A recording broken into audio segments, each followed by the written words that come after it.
And hello again. Yes, we're back. The median on the right and the Mona Lisa on the left. The younger Mona Lisa, the older Mona Lisa. For those who've been following, I want to thank you. And for those who haven't been following and just starting in, I want to thank you. And for those who've been giving the subscribe button, I want to thank you again.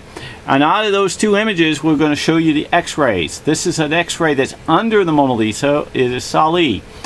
And when you overlay Sali over my X-ray, which is this, which so happens to have the man's arm come down and the woman over on this side, it gives you these little indus. And this indu, when you lay it over the top and you follow these little lines, they match up with these little dots, and then on it follows the shoulder. You see the shoulder, the shoulder. Let me just shrink that, make it a little bit better. My apology again. I'm kicking out some YouTubes. We're over 520 YouTubes right now, and see how the shoulder goes. And you put that up, you got the three little dots. You can actually see the eyes, and you can see how the eyes match. And the reason why these eyes go like this, because he makes his artwork move across the room. For those who know that Leonardo da Vinci doesn't just paint a still painting, he paints it as a moving flip book or a movie. So his paintings are made to constantly move no matter which direction you turn it. If you see the darkness that's in through here, you see the lightness in here. He reverses his paints in different ones to where that you can take one overlay the other, and it gives you more art, and also makes it harder to do the codes. If you follow this little shoe, excuse me for the little bump there, and you match this up, I call it the little shoe, and it's also one of his markings of his like signature. And you hold that there, and you can see the outline of the same with that little tip on it. And I call it the shoe because it kind of looks like a slipper. So maybe I should call it a slipper. But anyway, you know what I mean. If you take a look at this guy right here, you can actually see the outline of this guy that fits perfectly in this area. You're only going to catch portions of Leonardo da Vinci's works. Only portions. Because he's extremely difficult to get.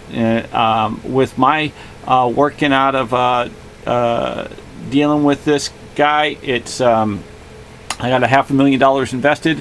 If you follow these little guys right here, this man and this woman kissing each other, there's also another guy here with glasses looking, but there's also another blank person in here. But your imagination or your eyes have got to get pretty heavy. And I know I'm moving kind of quick because you guys really kick it to me. So since he moves back and forth like this in his work, you can see that this guy would be over here at one time. So you put this down, you can see dark glasses, and you got the same head turn here, and you got the same long body. As you see, it comes down in here. Now what you see is maybe a blob of certain things. What I see is his art that's matching in dots. So when I put this back down and I go for this, here goes this one. This is another one of his X-rays, it so happens to be, that's in the Mona Lisa on the head. So if the head's here, it's about right here, and it's also the main face. It's many different things, but that's where it comes dominant on it. But if you look at this area here and you follow this down, I call it the hand with a finger. So see, actually it's got two fingers, but anyway, sometimes I can only get a portion. You can see how it lines up into the area. I have about 2,300 images that are similar to this that match identically, just to let you know. Now we're talking about the items I've been overlaying on top of this is of the Mona Lisa. This is the median. Now we have over here, we have others in which that we're going to talk about. This so happens to be a X-ray. Here's her face on this side, and you can see the chair that floats through here, an L, and in here is dark glasses and a big nose, and it's a dog looking this way with his arm hanging out and leaning.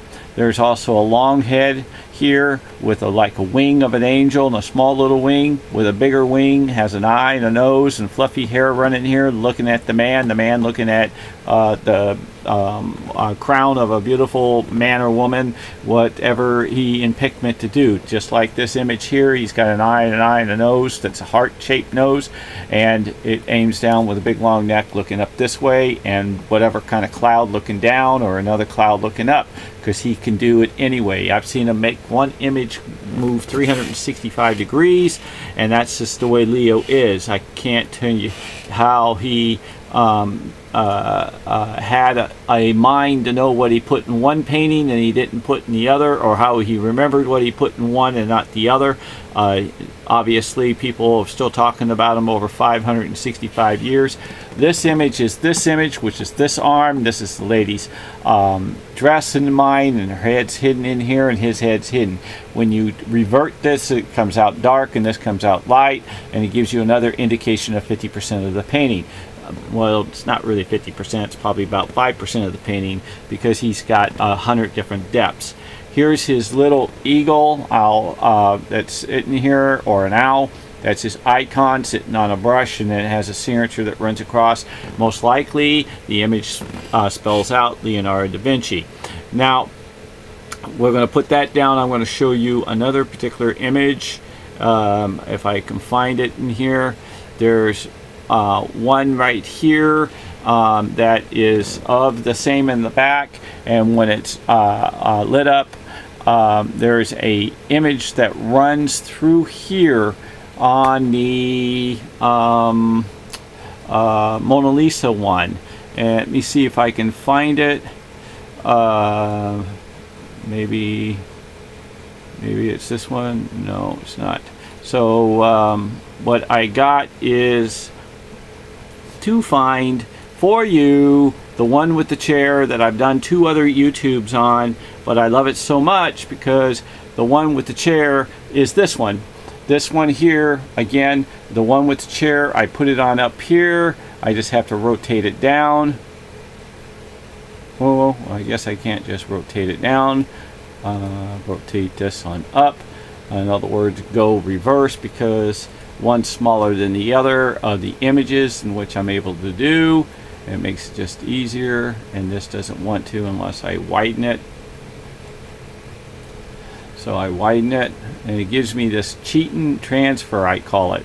The cheat and transfer that I have learned to be able to, instead of go to Photoshop and asking for a transfer to keep putting overlays over, you just go up and bump it and hold it and keep finding the right match, and you can move on quicker. I'm the kind of guy that likes to work the system.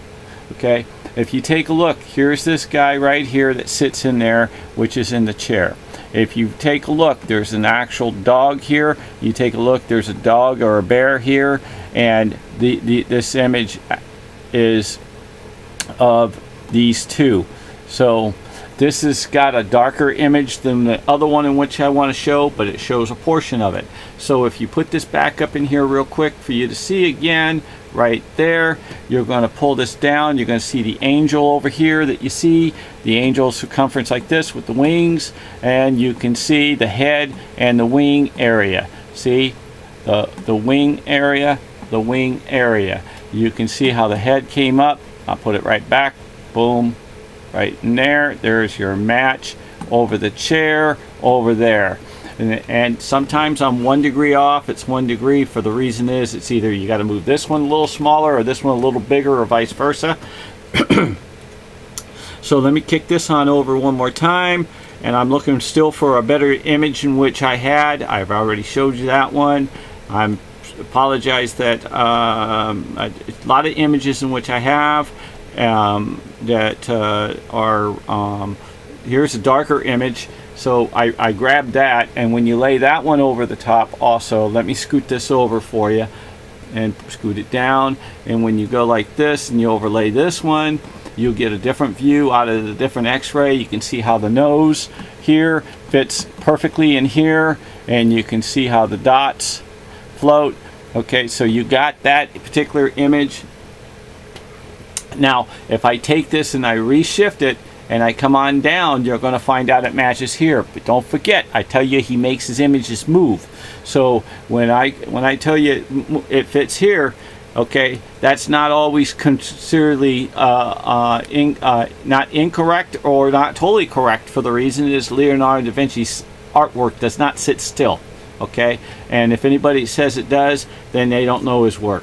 And the only way that really sits still is what you don't know what he has hidden, and which I am still learning what he has hidden. Okay, now here's this big image. Let's see if that came out to be. That's a boom, boom, boom, boom, boom. That's the same image in which I was talking about, and this is the Mark Sali, and this is the X-ray in which we're talking about. And this one is the me, and this one is the me, no, Moan, and this one is the me. Okay, well, anyway, you guys got the point. I have two other X-rays that come out to be to let you know what they are, and they are actually magnificent. This one I consider magnificent. I hope you guys are artists. This one doesn't. I'm just moving and I'm playing around. Maybe I get lucky. But you can see how his cut lines and his angle lines that he does. You can see her hair, how it floats. You can see how this floats here. So what you do is you move this around. You do it for 7, 8, 9 hours. And then you come up with something for to say, look at that, perfect match. That's how hard it is for Leo. But anyway, I hope I was impressive. I hope that you guys stay safe. I hope that you guys give me a thumbs up and a subscribe.